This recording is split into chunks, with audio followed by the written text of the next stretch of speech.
Hi guys, about to make a lectin-free easy biscuit recipe. This one's called maple tahini cookies, which I actually got from the Wellbeing magazine online recommendation. So it's really easy. So we have just 5 ingredients, which I've got lined up here. As you can see, we've got sea salt flakes, but I'm just going to use the Celtic Sea Salt salt. And then you've got tahini, and I'm using Lakanto maple flavored syrup, which is also lectin free, and vanilla bean extract, and of course the superfine almond flour. So they're the ingredients that I'm going to use for these really easy bickies to make. Okay, so I've done my 3 tablespoons of tahini. There's my tablespoon, and we put it into the saucepan, and then I get half a cup of the maple syrup. So I added my 2 teaspoons of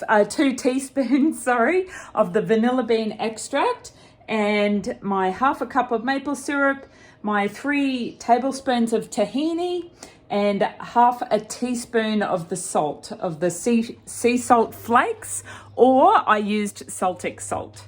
So, and then you put it on a medium heat and stir it until it's all smooth and of the same consistency. And then you allow it to cool. Now it says for 10 to 15 minutes, but I usually do about 5 to 10 minutes. It seems to be okay if it's still a little bit warm when I start to add the almond flour to make the bickies. Okay, so as you can see, we put it on a medium heat till it starts to simmer a little bit, and it's got the lumpy bits of the tahini in it. So you just keep stirring really quick until it goes all smooth, which as you can see, it's getting smoother now the more I mix it. So that's all you needed to add to it, and just keep mixing it until it's smooth. So here I've already preheated now my 3 tablespoons of tahini with my half a cup of the Lakanto maple syrup, and half a teaspoon of the salt, and 2 teaspoons of the vanilla extract. So I've preheated that until it's all stirred it, until it's all smooth, and then I've allowed it to cool.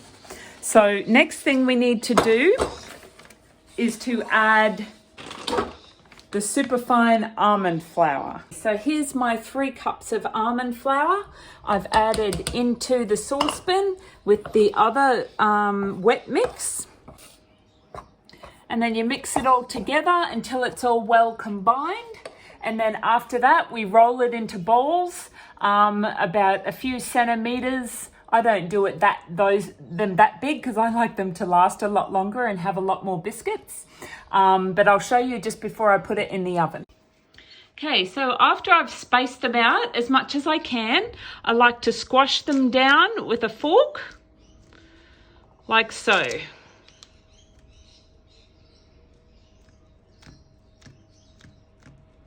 Just like that. And then we'll sprinkle some crushed pecans on top. So even though it says to make 12 to 14, I've made about 19 here, as you can see. Now I've just crushed up some pecan nuts in here, and I'm just sprinkling that on top of the biscuits. So that just gives it that bit of extra texture and flavor, and it's another way of adding some pecan nuts into my diet and food, as they're very good for you as well and lectin free. So we sprinkle those on top of the biscuits, and then after we've done that, we pop them in the oven for, now it says for about 10 to 15 minutes, but I like to put mine in for a little bit longer, like maybe about up to 5 minutes more, to make sure they're nice and brown on the outside. So these are my biscuits ready to go. I've covered them in crushed pecans, and now I just need to pop them into the oven. So the oven I've preheated, and you just pop them in on the middle shelf, like so. And then set the timer for about 10-15 minutes. So I'm going to do mine for a little bit longer. So this is what they look like when I bring them out of the oven. So I even turn the oven off and leave them in there for about another 5 minutes. So I do them for about 15 and then leave them in for about another 5 just to crisp them up a little bit on the outside. And then I put them on the cooling tray until they're completely cooled. But yeah, so this is my vegan maple tahini cookies.